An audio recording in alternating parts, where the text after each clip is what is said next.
Saturday, I went out searching for a loaf of bread. Went into the store. I asked the lady up front, "Do you guys have any bread?" "Yes." She goes, "Go down that way over by the potato chips and you'll see it on your right." Well, I walked past it. I was too focused on those sour cream and onion potato chips, I think. But I returned, came back, and there was the bread. Not much, but there was a few loaves of bread. But you know what I came home with? This. You know what that is, right? That is hot dog buns. Hey, I'm Randy Palmer, and welcome to this episode of Not So Crazy Talk. We're not monkeying around, but I do want to talk to you today about bread. Not only the bread that are on the shelves, or not on the shelves, bread that is very hard to find, but the bread of, and in doing so, provide you with hope in these troubled times. As I said the other day, I went out shopping looking for a loaf of bread. Well, by the time I got to the aisle, man, there were only like 3 loaves of bread left, all right?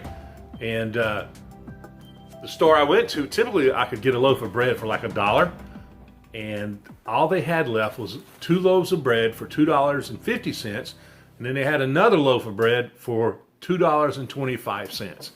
I thought, man, okay, should I do that? You know, I kind of had the dollar in my mind on budget. And then, boom, I thought, wait a minute, I remember, wow, hot dog buns. I've eaten a lot of sandwiches type things and other things utilizing hot dog buns. And when we were young, oh my goodness, one of my favorite things, my mom would take hot dog buns and put butter on them and toast it in those little small little ovens, aluminum ovens. Fantastic. I loved it. And hang on, at the end of the video, I have a question for you guys about that.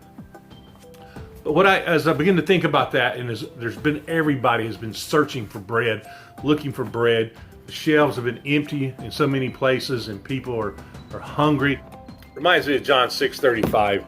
Jesus said to them, "I am the bread of life. The one coming to me shall never hunger, and the one believing in me shall never thirst at any time." And that's from the New American Standard Version.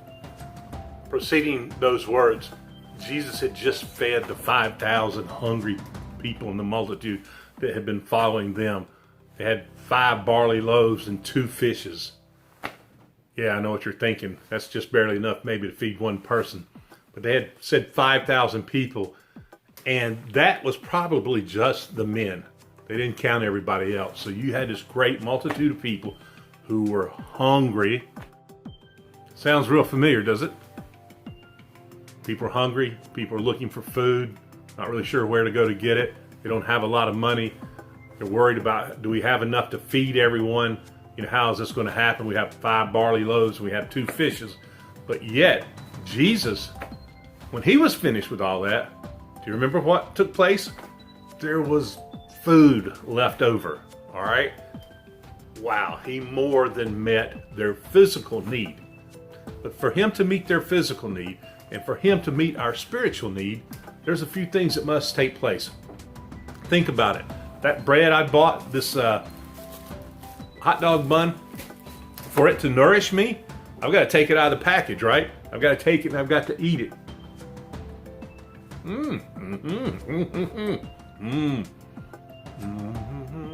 Make sure you chew it a lot. That way, you don't rush your meal and you get it more flavor. There you go. That's right. There you go. So practice a little bit. Yeah, you have to partake of it for it to get in your body and to nourish your body. Jesus, man, when he told the multitude that I am the bread of life, and they're like, give us, right before that, he talked about the bread of life, and they said, tell us, who is this bread of life? He said, I am the bread of life. But for him to be able to nourish them spiritually, they had to partake of. He says, whoever cometh to me, whoever believeth in me. For us to be able to partake of that bread of life and what it does for us, we must believe on Christ. We must follow Christ. This bread of life that Jesus offers to us, it is the only all-sufficient ordained supply. Think about it.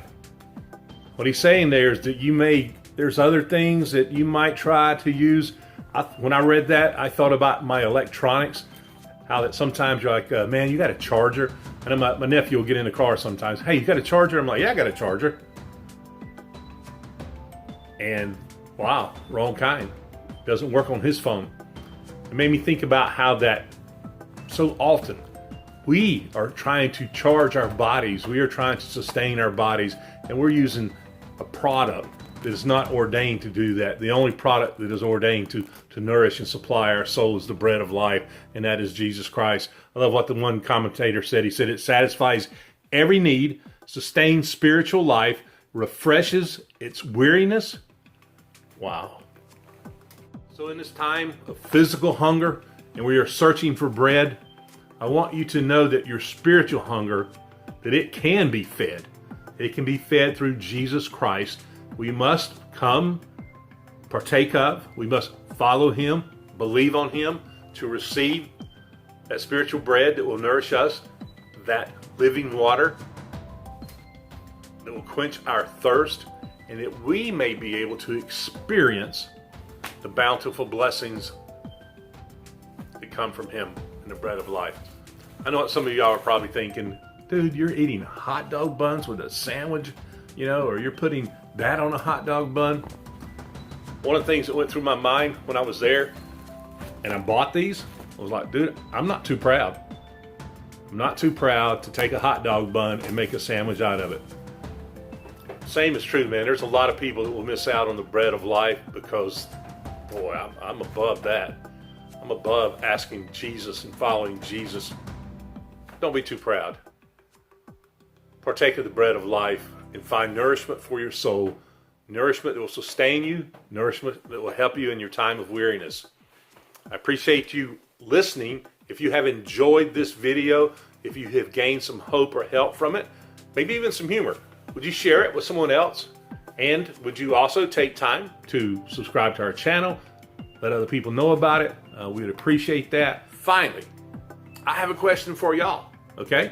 I would like your response. I want to hear what you have to say, or maybe I should say I want to read what you have to say, and that is, have you ever eaten a toasted hot dog bun?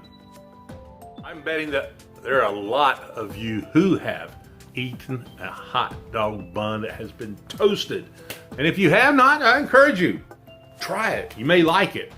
A hint, and this I'm sharing with you from that famous chef down in Memphis, Joy Moore, and she suggested, well, she didn't suggest, she reminded me how good the hot dog buns were that were toasted, that had a lot of butter, but then had cinnamon on them. So, until next time, keep on keeping on, partake of the bread of life, encourage your neighbors, follow the protocols we need to do to keep us all safe and sound, and God bless you.